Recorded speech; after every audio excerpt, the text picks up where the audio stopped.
देखो last class में हमने अनसर्टेनिटी प्रिंसिपल के ऊपर जितना कुछ भी था, मतलब उसके कॉन्सिक्वेंस, उसके एप्लीकेशन तथा उससे रिलेटेड जितने भी क्वेश्चन लगभग जो नॉर्मल क्वेश्चन 1 नंबर में पूछा जाता है वहां तक हमने कर लिया था। अब आज की क्लास में क्या है, इस यूनिट में थोड़ा सा अलग पार्ट, मतलब इससे पहले तो हमने डी ब्रोगली वेव के अंदर हमने सब चीजें पढ़ी, जो वेव पैके वेव नेचर तथा कौन सा पार्टिकल नेचर के बारे में, कौन सी नेचर पार्टिकल की होगी, कौन सी वेव की होगी, तथा ये मैंने बताया था कि अगर कोई भी पार्टिकल जो होता है उसका मास जो होता है बहुत कम होता है, तो उस कंडीशन के अंदर वो पार्टिकल जो है वो किसको, वेव नेचर को भी शो करता है। लेकिन जिसके पास थोड़ा सा भी मास है तो उस कंडीशन में वो किसको प्रदर्शित नहीं कर सकता, वेव नेचर को प्रदर्शित नहीं कर सकता।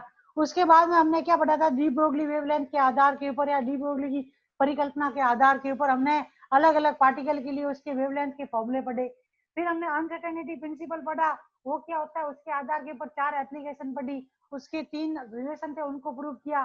फिर उसके कॉन्सिक्वेंस जो उसके रिजल्ट है, मतलब उस हाइजेनबर्ग के अनिश्चितता सिद्धांत को जो परिमाणित करते हैं वो 2 नियम पढ़े, एक तो सिंगल स्लिट के द्वारा विवर्तन तथा एक दूसरा किससे पढ़ा था हमने, एक्सरे या गामा रे सूक्ष्मदर्शी के द्वारा किसी इलेक्ट्रॉन के ऊपर गामा रे या एक्सरे को आपतित करने पर सूक्ष्मदर्शी के द्वारा इलेक्ट्रॉन की स्थिति को ज्ञात करने के लिए हमने क्या पढ़ा था, हाइजेनबर्ग का अनिश्चितता सिद्धांत, जिसको बोर्ड ने दिया था। अब आज की क्लास में क्या है, थोड़ा सा अलग टॉपिक है जो इस यूनिट के अंदर इसका सेकंड पार्ट है उसके रूप में है, वो है आपके वेव के वेव फंक्शन के ऊपर। मतलब कोई भी पार्टिकल होता है या फिर कोई भी तरंग पैकेट होता है, क्योंकि आप लोगों को मालूम है पार्टिकल है तो वो गतिशील अवस्था में होगा, तो उससे रिलेटेड क्या होगा, ग्रुप ऑफ वेव होगी, और ग्रुप ऑफ वेव होगी तो वो ग्रुप ऑफ वेव किसको प्रदर्शित करेगी, वेव पैकेट को प्रदर्शित करती है। और इस वेव पैकेट को क्या किया जाता है, एक फंक्शन के द्वारा व्यक्त किया जाता है, जिससे कि हम क्या बोलते हैं, तरंग फलन कहते हैं। और ये तरंग फलन जो होता है वो उस पार्टिकल के स्थिति के निर्देशांक को एक्स वाई जेड तथा जिस समय पे उसकी स्थिति के निर्देशांक एक्स वाई जेड है उन दो चीजों के ऊपर डिपेंड करता है, और इसे हम किसके द्वारा, साई आर वेक्टर के द्वारा प्रदर्शित करते हैं। आप लोगों को इसके अंदर ध्यान रखना है। दूसरी चीज ये कि लगभग नॉर्मली आपके जो क्वांटम मैकेनिक्स है उसमें psi R vector wave function जो होता है वो किसके, साइन के एक्स माइनस ओमेगा टी के प्रोपोर्शनल होता है, कॉस के एक्स माइनस के ओमेगा टी के प्रोपोर्शनल होता है, और एक्सपोनेंशियल ऑफ आयोडा के एक्स माइनस के ओमेगा टी के प्रोपोर्शनल होता है, या फिर ये प्रोपोर्शनल होता है एक्सपोनेंशियल माइनस आयोटा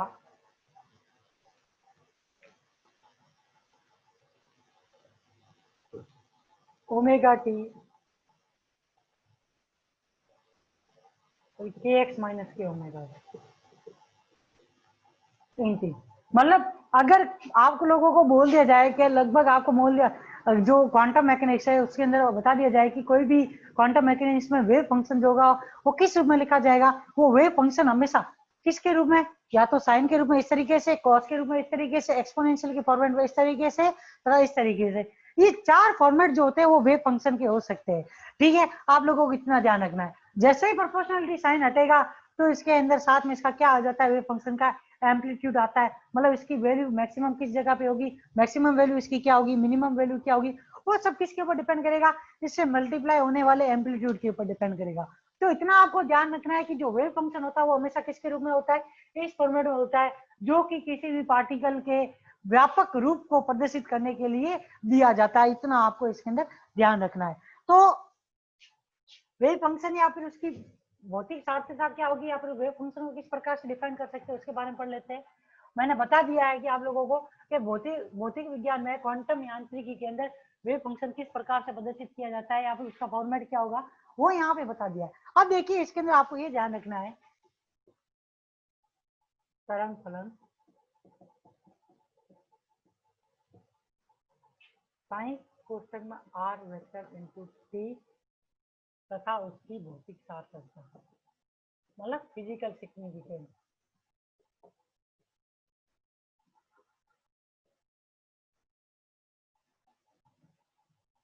अब देखिए तरंग फलन क्या होगा, तरंग फलन के अंदर अभी मैंने बताया कि तरंग पैकेट जो होता है उसको हम किसके द्वारा प्रदर्शित करते हैं, तरंग फलन के द्वारा।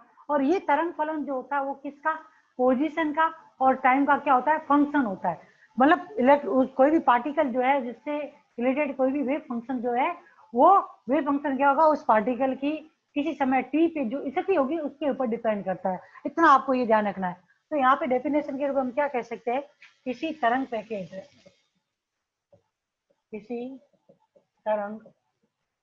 पैकेज को क्वांटम यांत्रिकी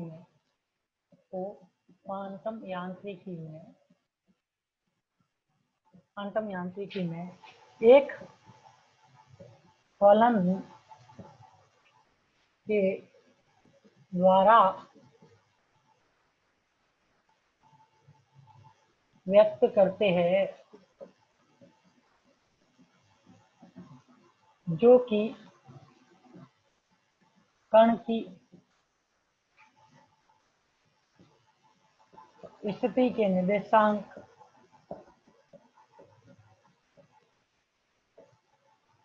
x, y, z तथा समय t पर क्या करता है, t पर निर्भर करता है।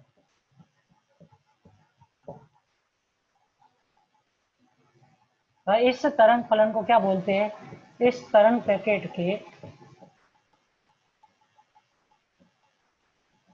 फलन को हम क्या बोलेंगे, तो तरंग फलन कहते हैं, जिसे इसे किससे साइन वेक्टर कोष्टक में r वेक्टर t से क्या करते हैं, दर्शाते हैं।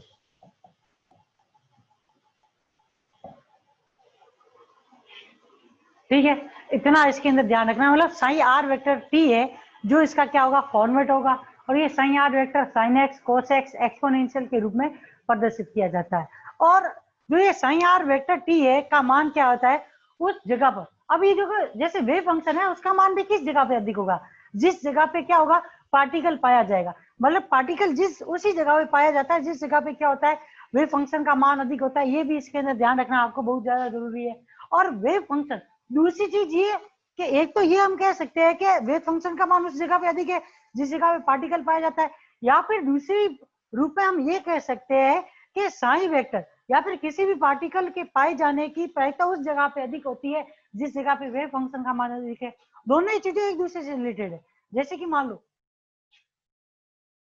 ये एक साइन का फंक्शन है, ठीक है, इसकी वैल्यू किस जगह पर है, अधिक है, इस जगह पे अधिक है। तो इस जगह पे आप देख रहे हो कि इस जगह पे इसकी वैल्यू अधिक है, तो इसका मतलब क्या है, या तो हम ये कह सकते हैं कि इस जगह पर पार्टिकल इस जगह पे पाया जाता है, उस वजह से यहाँ पे वेव फंक्शन का मान अधिक है।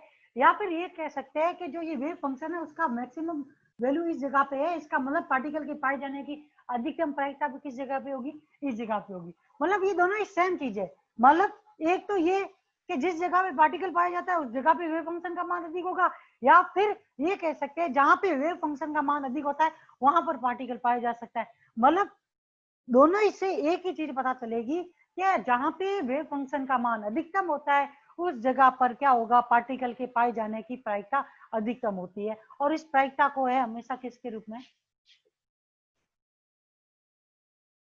टी कोष्टक में r वेक्टर t के रूप में लिखा जाता है, जो कि क्या होती है, वेव फंक्शन के परिणाम के वर्ग के बराबर या वर्ग के प्रोपोर्शनलिटी होती है, या फिर उसके वर्ग के बराबर होती है। इतना आपको इसके अंदर ध्यान रखना है। तो दूसरा पॉइंट इसके अंदर क्या हो जाएगा, दूसरा पॉइंट इसमें ये हो जाएगा कि जो साइन r वेक्टर t है का मान उस क्षेत्र में अधिक होता है, उस क्षेत्र में अधिक होता है जहां कण की क्या हो, प्रायिकता अधिक हो।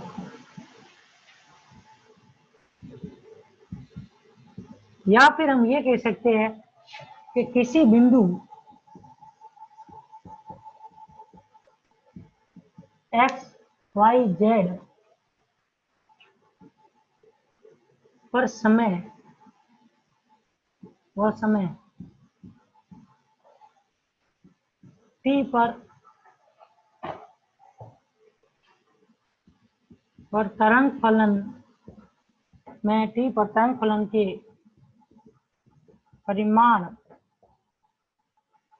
के परिमाण को हम क्या बोलते हैं? प्रायिकता घनत्व को हम क्या बोलते हैं? प्रायिकता घनत्व कहते हैं। या फिर ये तो देखने के बाद ना देना।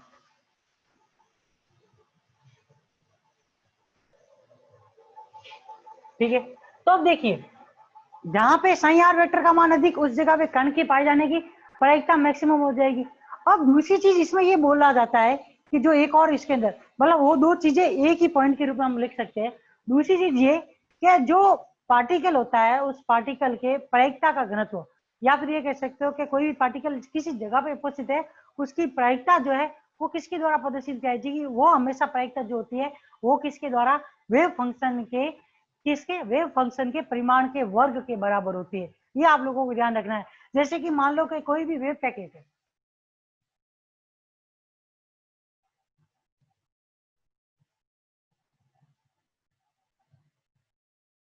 इसके अंदर मान लो कि किसी पोजीशन, कोई भी पोजीशन है जहाँ पे एक्स वाई जेड उसके निर्देशांक है, इसके ऊपर पार्टिकल के पाए जाने की प्रायिकता ज्ञात करनी है। अब इस जगह पे इसकी प्रोबेबिलिटी डेंसिटी जो है वो किसके बराबर होगी?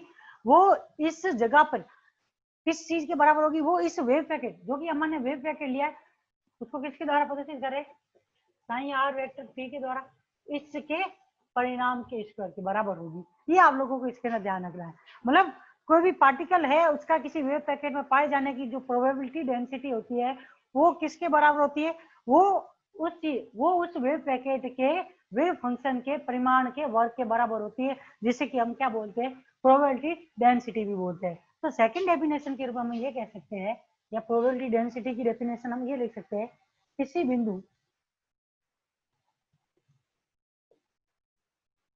बिंदु x y z व समय t पर तरंग फलन के घटक को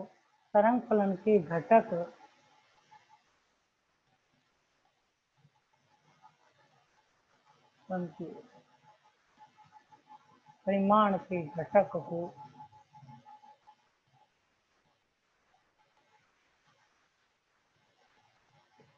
के वर्ग को क्या बोलते हैं? प्रायिकता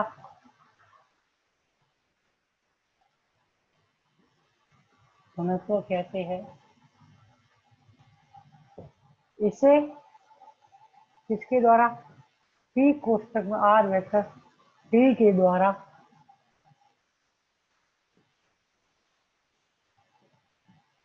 दर्शाते हैं।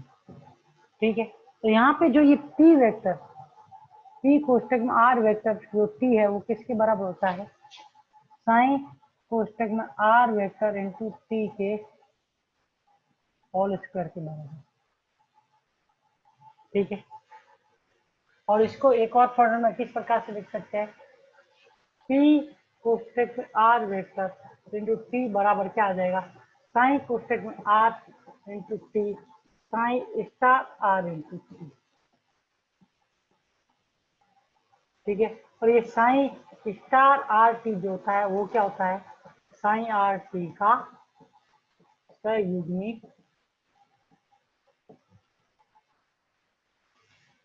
सम्मिश्र संयुग्मी।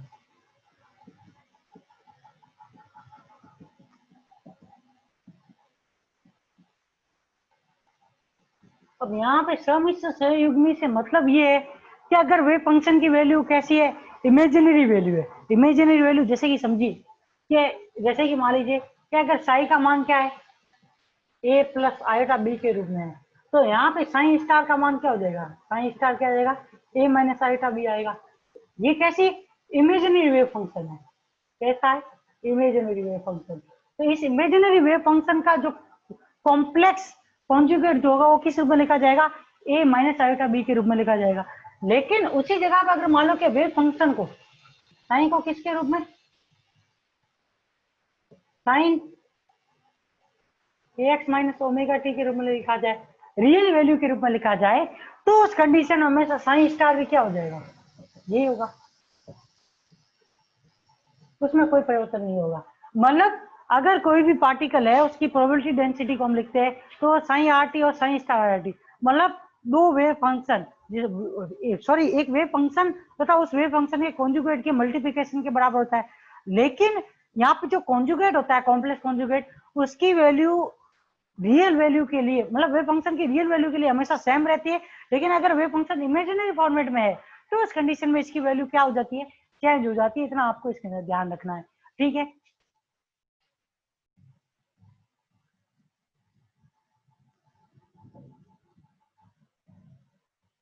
एक आप लोगों के जो है इससे यूनिट के अंदर एक ड्यूसलिट एक्सपेरिमेंट है। ड्यूसलिट एक्सपेरिमेंट के अंदर मतलब ड्यूसलिट एक्सपेरिमेंट या फिर आप बोल सकते हो उसके अंदर आपके मतलब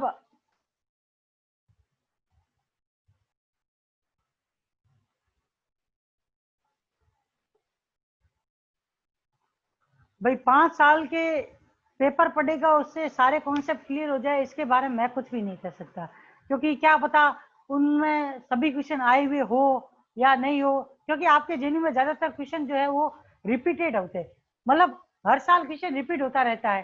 तो उस कंडीशन में मतलब रिपीट होने के चांस क्वेश्चनों के ज्यादा होते हैं।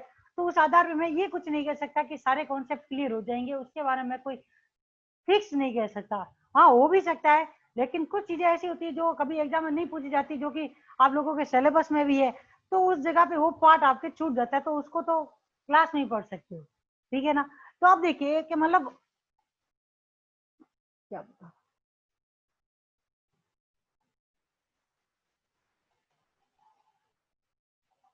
हाँ तो आप लोगों को इतना ध्यान रखना है इसके अंदर कि जो चीजें मतलब आप लोगों को जैसे कि किसी भी पार्टिकल का वेव नेचर या फिर जैसा उसका पार्टिकल नेचर पता करना है, तो उसके लिए इलेक्ट्रॉन इंटरफेरेंस या फिर इलेक्ट्रॉन डिफरेंशियल डिफ्रैक्शन एक्सपेरिमेंट जो कि द्विस्लिट एक्सपेरिमेंट था वो किया गया था। उसके अंदर क्या किया जाता कि दो स्लिटों वाले, दो स्लिटों से क्या किया जाता, पार्टिकल के पुंज जैसे कि इलेक्ट्रॉन पुंज को या फिर आप कह सकते हो बंदूक की गोली वगैरह इन सब का बौछार किया गया। तो उस आधार के ऊपर स्लिट से विवर्तन के पश्चात पर्दे के ऊपर क्या मिले हम लोगों को, कुछ प्रतिरूप मिले थे उनके, मतलब जो हमने पार्टिकल इंसिडेंट किए थे उनके। तो उस कंडीशन के अंदर जो प्रोबेबिलिटी थी दोनों स्लिट से निकलने की, या फिर एक स्लिट बंद रख के एक स्लिट खोलकर दूसरी बंद कर, दूसरी खोल के पहली बंद करके, तो उनकी प्रोबेबिलिटी डेंसिटी के आधार के ऊपर क्या निश्चित किया जाता है, कौन सा पार्टिकल वेव नेचर को प्रदर्शित करेगा और कौन सा पार्टिकल जो है वो पार्टिकल नेचर को प्रदर्शित करेगा। उसके बारे में हम क्या करेंगे, जब अपनी ऑफलाइन क्लास स्टार्ट होगी तब पढ़ लेंगे, ठीक है ना। लेकिन उससे पहले जो नॉर्मली आप लोगों को डेफिनेशन पूछी जाती है वेव फंक्शन की, उसमें आप लोगों को इतना ध्यान रखना है कि वेव फंक्शन किस लिए दिया जाता है, वो किसके ऊपर डिपेंड करता है, तथा पार्टिकल की स्थिति से वेव फंक्शन का क्या रिलेशन है, या और उसकी प्रोबेबिलिटी किसको किस प्रकार से पार्टिकल की पोजीशन को डिफाइन करती है, इन सब चीजों के बारे में जानना बहुत ज्यादा जरूरी है, ठीक है। तो यहाँ तक जो पार्टिकल की वेव फंक्शन है उसको किस प्रकार से प्रदर्शित करते हैं, उसकी प्रोबेबिलिटी क्या है, उसके बारे में मैंने बता दिया है। अब हम पढ़ेंगे कि इस वेव फंक्शन की प्रॉपर्टी या फिर हम ये कह सकते हैं इस वेव फंक्शन की विशेषता क्या है उसके बारे में पढ़ते हैं।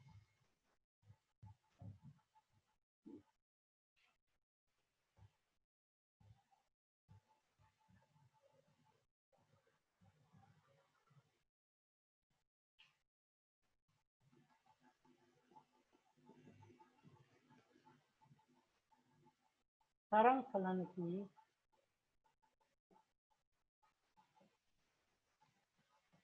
विशेषता। अब देखिए इस तरंग फलन की विशेषताओं के अंदर आप लोगों को सबसे पहला पॉइंट ये ध्यान रखना है कि जो साइन आर वेक्टर टी जो होता है वो कभी भी इनफाइनाइट नहीं होता है। आर का मान क्या नहीं होता, अनंत नहीं होता है, कभी भी इसकी वैल्यू क्या होगी, इनफाइनाइट नहीं होगी। इसका कारण ये है कि जो इसका मेन कारण ये है कि जो साइन आर वेक्टर है वो किसको प्रदर्शित करता है? प्रायिकता घनत्व को, जो कि क्या होती है?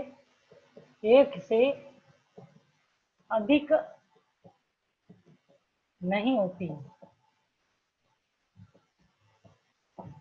इस वजह से क्या होता है, अगर कोई भी पार्टिकल है या फिर उससे कोई भी पार्टिकल है, उससे रिलेटेड जो वेव पैकेट है, उसको अगर हम किसी वेव फंक्शन से डिफाइन कर रहे हैं ना, तो वो वेव फंक्शन कभी भी इनफाइनाइट नहीं होगा, मतलब उसकी वैल्यू कभी भी इनफाइनाइट नहीं होगी। इसका कारण ये है कि जो वेव फंक्शन जो होता है वो क्या करता है, वो उस वेव पैकेट के अंदर पार्टिकल की पाए जाने की प्रायिकता या प्रोबेबिलिटी को डिफाइन करता है। और किसी भी चीज की प्रोबेबिलिटी होती जो है वो कभी भी एक से अधिक नहीं होती। जब प्रोबेबिलिटी एक से अधिक नहीं है तो उस कंडीशन के अंदर आप लोगों को ये ध्यान रखना है कि वेव फंक्शन का मान भी कभी भी इनफाइनाइट नहीं होगा। दूसरी चीज इसके अंदर ये ध्यान रखनी आपको बहुत ज्यादा जरूरी है कि जो वेव फंक्शन जो होता है वो हमेशा कैसा होता है? तरंग फलन हमेशा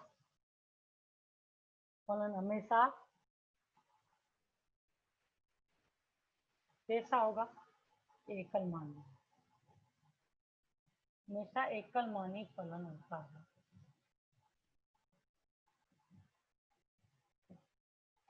अब यहाँ पे एकल मानी फलन से क्या मतलब है? एकल मानी फलन से मतलब है कि किसी भी स्थिति पे तरंग फलन की दो वैल्यू कभी भी संभव नहीं होगी, मतलब एक जगह पे उसकी सिर्फ एक ही वैल्यू होगी, एक से अतिरिक्त वैल्यू नहीं होगी। जैसे कि आप देखोगे तरंग फलन के रूप में आप साइन को देखते हो, इस पोजीशन के ऊपर इसकी हमेशा क्या है?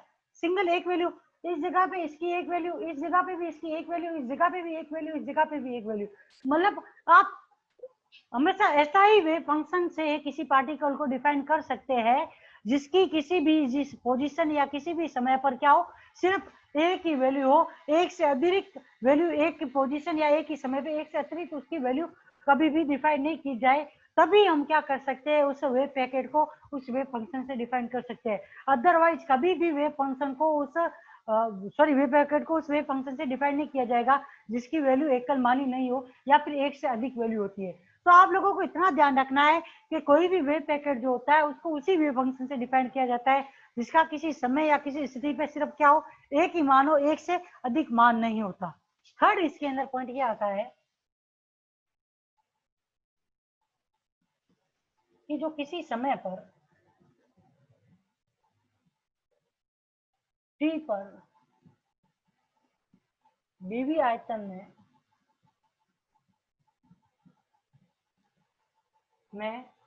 कण के पाए जाने की प्रायिकता, कण के पाए जाने की प्रायिकता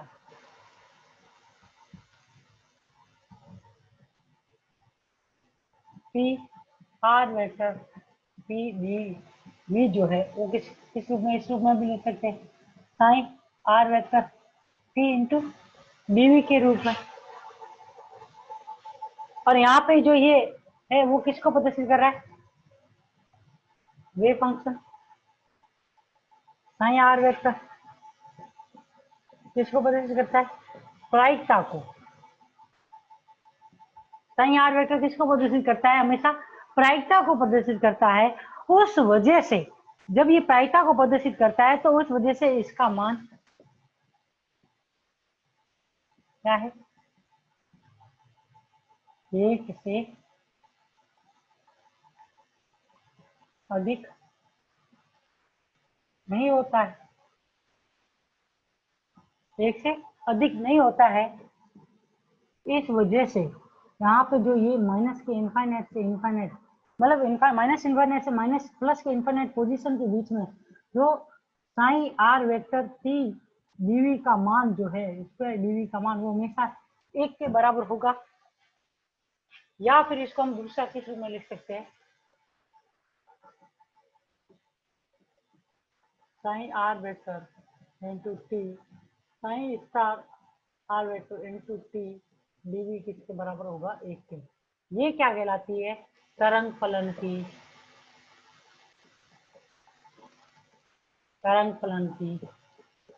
प्रसामान्यकृत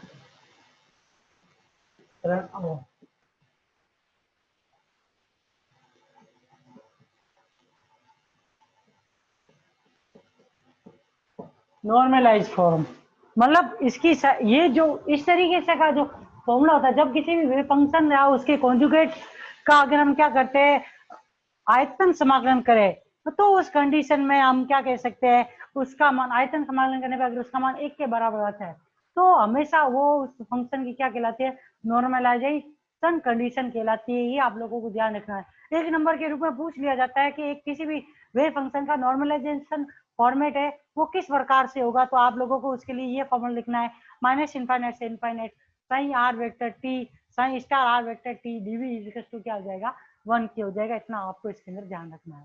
ठीक है, तो यहाँ तक आपके लगभग जो वेव फंक्शन है उससे रिलेटेड काफी सारी चीजें जो है वो क्लियर हो जाती है, मतलब कंप्लीट हो जाती है। अब जो है हम पढ़ेंगे जो नया टॉपिक है वो आप लोगों के ऑपरेटर। ऑपरेटर किसे कहते हैं, या फिर इसे किसी भी पार्टिकल इसका उपयोग क्यों किया जाता है, उन सब चीजों के बारे में पढ़ेंगे। और कितने टाइप के ऑपरेटर होते हैं, या फिर एनर्जी के लिए, मोमेंटम के लिए, या फिर इन सब के लिए जो ऑपरेटर होगा उसका मान क्या होगा, या फिर ऑपरेटर के टाइप्स क्या होते हैं, उन सब चीजों के बारे में पढ़ेंगे। तो सबसे पहले आपको किसकी डेफिनेशन पढ़ती है, ऑपरेटर, जिसे आप क्या बोलते हो, संकारक। क्या होता है संकारक, क्या होता है ऑपरेटर, ये मालूम होना जरूरी है। ऑपरेटर क्या होता है, ऑपरेटर एक क्या होती है, मैथमेटिकल ऑपरेशन होता है। मैथमेटिकल ऑपरेशन से मतलब है अगर आप किसी भी संकारक को आप क्या करते हो, किसी भी वेव फंक्शन के ऊपर अप्लाई करते हो, तो उस कंडीशन में संकारक को किसी भी वेव फंक्शन के ऊपर अप्लाई करने पर हमें अगर अन्य वेव फंक्शन प्राप्त होता है, तो उस कंडीशन में ऑपरेटर जो होता है, उस कंडीशन में उस गणितीय संक्रिया को क्या बोलते हैं, उस गणितीय संक्रिया में जिस वेव फंक्शन के ऊपर हमने कोई भी ऑपरेटर अप्लाई किया है, वो उसके उसके लिए क्या करेगा, ऑपरेशनल कंडीशन, या फिर आप कह सकते हैं जैसे कि मान लो कि ए वेक्टर एक है साइन फाई, मतलब आपने क्या किया, ए को साइन के ऊपर अप्लाई किया तो उस कंडीशन में फाई प्राप्त हो रहा है। तो उस कंडीशन में आप ये कह सकते हो कि जो ये ए कैप है ये क्या एक ऑपरेटर है, जो कि किसके ऊपर ऑपरेट हो रहा है, साइन वेव फंक्शन के ऊपर ऑपरेट हो रहा है, जिसकी वजह से हमें क्या मिल रहा है, एक अन्य वेव फंक्शन प्राप्त होता है। तो इस प्रकार से जो ये ए वेक्टर है या ए कैप जो है, इसको क्या बोला जाता है, ऑपरेटर बोला जाता है। और आप लोगों को ये ध्यान रखना है कि ऑपरेटर जो होता है उसके ऊपर हमेशा कैप का साइन लगाया जाता है। जिस प्रकार से आई कैप, जे कैप, के कैप के ऊपर कैप का साइन लगाते हो, उसी प्रकार से इसके ऊपर भी क्या होता है, कैप का साइन लगाया जाता है। तो आप लोगों को इसकी डेफिनेशन आप क्या कह सकते हो, ऐसी गणितीय संक्रिया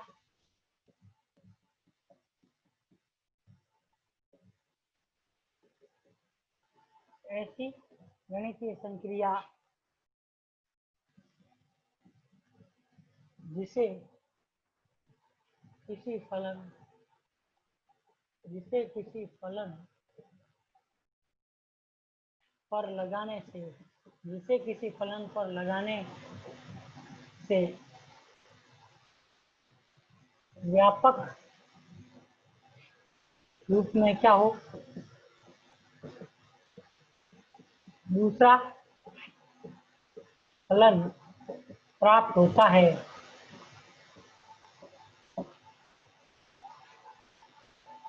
तथा इस संकारक को हम किस प्रकार से, तो निम्न प्रकार से व्यक्त करते हैं। तो क्या करेंगे, व्यक्त करते हैं। यहाँ पर ये कैप साई एक्स इसके बराबर होता है, पाई एक्स के बराबर होता है, जहाँ फलन साई पर संकारक ए कैप की संक्रिया से क्या प्राप्त हो रहा है, क्रिया से फलन फाई की प्राप्ति होती है।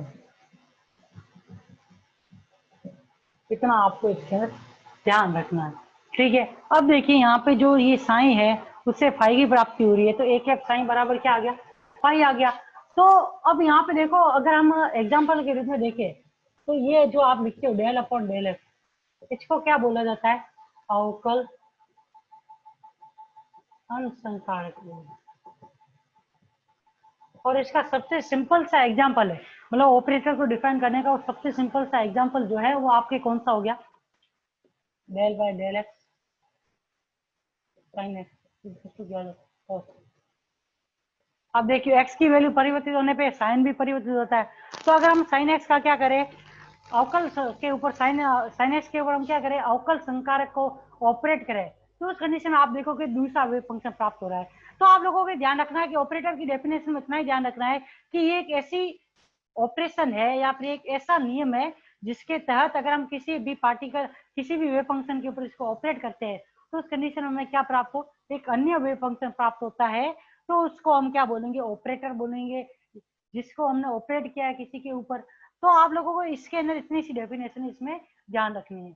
अब जो नेक्स्ट क्लास जो होगी उसमें हम क्या पढ़ेंगे, डिफरेंट डिफरेंट टाइप के ऑपरेटर्स पढ़ेंगे तथा उनकी वैल्यू किस प्रकार से परिवर्तित होती है, मतलब वो किसी के ऊपर किसी भी फंक्शन के ऊपर किस प्रकार से अप्लाई होंगे, उनकी प्रॉपर्टीज क्या होगी, उनके बारे में पढ़ेंगे।